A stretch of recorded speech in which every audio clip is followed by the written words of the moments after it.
Welcome back to Torah on the Go. Whether you are walking your dog or working out or taking a break from work, we are awfully glad that you are taking your break with us here at VBS to study Torah. And I am sitting here with Rabbi Yael Aranoff. Hello. Welcome to the podcast. Thank you. Okay, you're a veteran. You did this once last year with all of us at this table. Welcome to the studio. It looks a lot like my office. Thank you. And we are preparing for Hanukkah. Mm-hmm. Hanukkah is about to begin in just a couple of days, matter of hours. I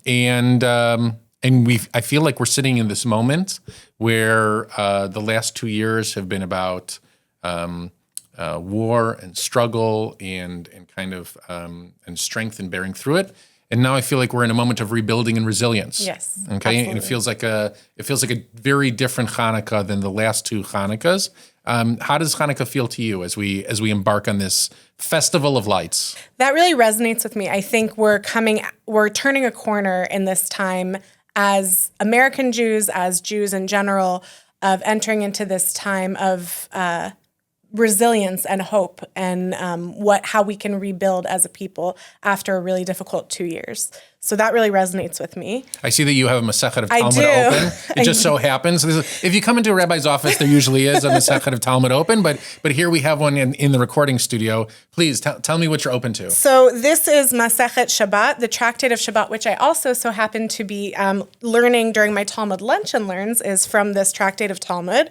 And it's talking about... Wait, so you're saying if someone wants to learn Talmud with you on a regular basis... Every other Wednesday here at VBS. Okay, now back from the commercial break. Here we go. So it's talking about lighting candles for Shabbat, but as the rabbis of the Talmud often do, that makes them think about lighting Hanukkah candles. And so they're talking in one section in Tractate Shabbat about how when you light Hanukkah candles, you should put it either outside at the entrance of your home, or if you live upstairs in an apartment or something, that you should put it in your window. So you should publicize the miracle of Hanukkah by showing your Hanukkah, your Hanukkah lights publicly. But it says that this is the fundamental mitzvah of Hanukkah. Yes. So persuma nisa is what it means. That's the Aramaic quote. Lifarsem et hanes in Hebrew, to publicize the miracle. So Hanukkah and Purim carry with the same fundamental mitzvah, and that is to publicize the miracle. Mm-hmm. And now that we go on with the sugya. So right after it says it's recommending where you put your Hanukkah candles outside at your entrance and your window somewhere public, it says you don't have to do that if it's a sha'at hasakana, an hour of danger or a time of danger. And so I was looking at that and I was wondering about, after the 2 years we've experienced, are we in that time of danger now with the rise in anti-Semitism in America and around the world? Or are we, as we've both sort of started with, have we turned a corner? Maybe we're in a time where it's safe and it's actually a good thing for us to openly express our Jewish pride, our Jewish identity, and publicize this miracle. And so the commentators of this are all talking about, what does it mean, a dangerous time, a dangerous hour? What's the Talmud referring to? And the commentators all have different ideas. And because, of course, the commentators have different ideas, it makes me wonder whether we're in that time now and whether it's safer maybe to put it says if it's a time of danger, put it on your table. You don't have to put it in your window or at your entrance. So is this a time where we put our Hanukkah on our table, or is this a time where we're ready to put our Hanukkah in our window at our entrance and publicize it? 2 years ago, I was interviewed by the LA Times right before Hanukkah. This was in 2023, the end of 2023, right after the war had begun. And the protests were parading all around college campuses, and a reporter asked me that he feels like many of his Jewish friends are taking down their mezuzahs or not wearing stars around their neck anymore, or whatever it might be, their Magen David. And I made this comment that if Jews don't feel comfortable having a mezuzah on their door in Los Angeles, Jews should not live in Los Angeles anymore. Yeah.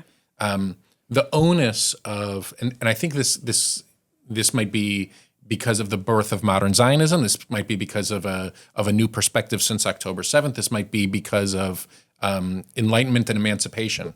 The notion that sha'a sakana would somehow be our responsibility, right? Yeah.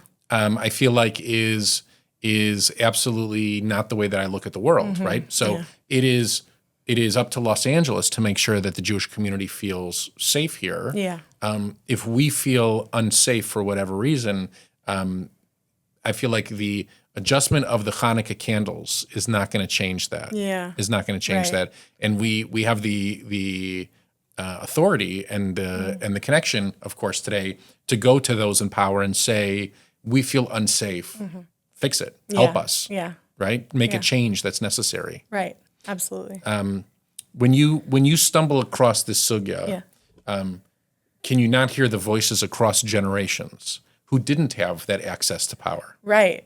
Yeah. And I think that's what some of the commentators talk about. It's exactly when you're in a position where you don't have the access like we do to go to people in power or to move.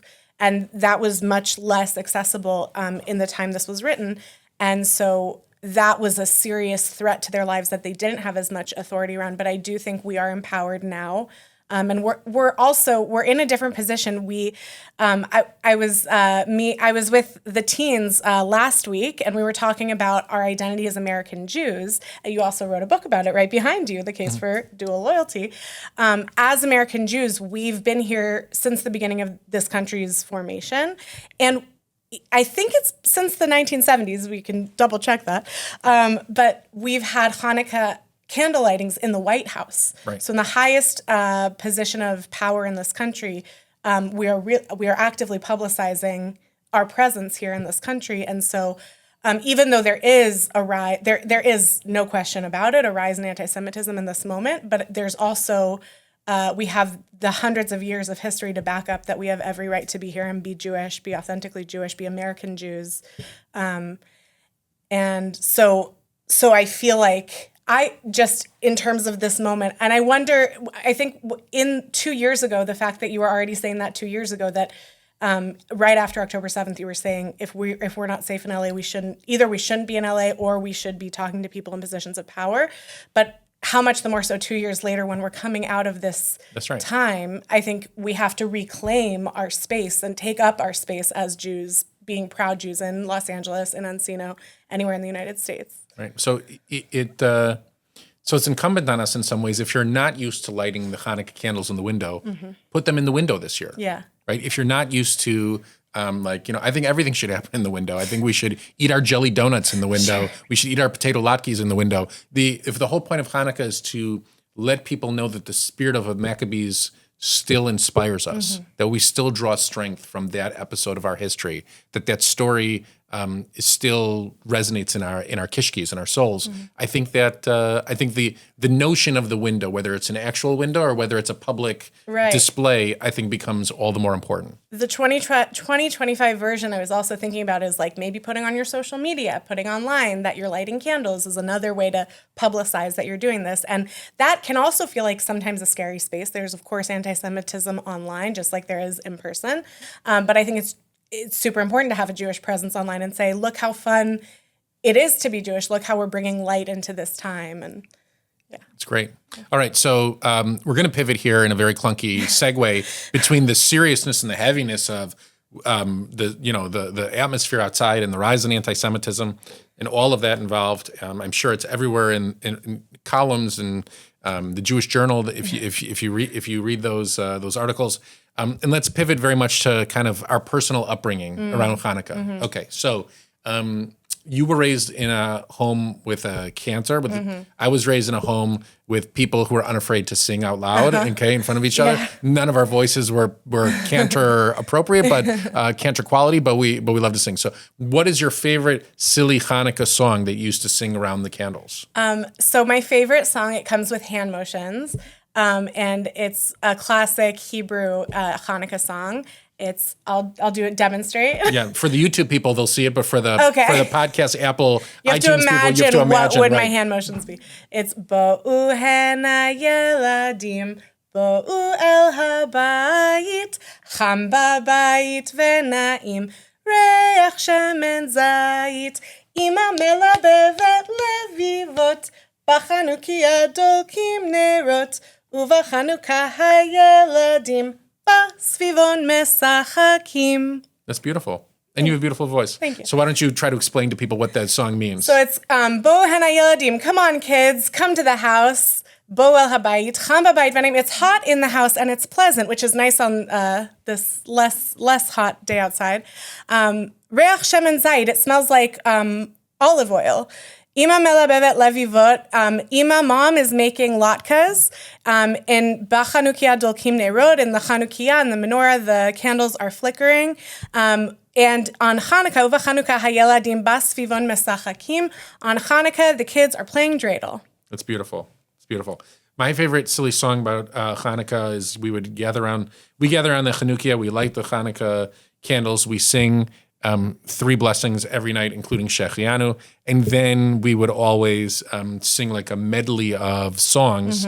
And my favorite one was always, it also comes with hand motions. She mixed it and fixed it and poured it into a bowl. You may not guess, but it was the latkes that gave great Judah soul. And then everybody puts their arms up like we're Hans and Franz, like Arnold Schwarzenegger. So it's I think Hanukkah, people come to synagogue on Rosh Hashanah and Yom Kippur and buy tickets and get dressed up and bring all of this great intentionality and fervor into the sanctuary. And I think that something very magical happens at home on Hanukkah. Yeah, absolutely. And I think that there's a reason why, even though the story of the Maccabees happens around the sanctuary, it's even more important that Jewish identity be cemented in people's kitchens and living rooms and dining rooms at home, that we stand as families around this, and then it happen at home, not centered in the synagogue for this reason. At home in our windows. At home in our windows, So anyway, please light. This is the directive from this podcast. Rabbi Aranoff are asking you to please light your candles in a more public way, whether that be in your literal window or whether it be in the window of your Instagram account or your Facebook. We think that it's important this year for all of us to publicly display the pride that we have in our Jewish identity. Absolutely. Happy Hanukkah. Happy Hanukkah, everybody. We look forward to seeing you next week.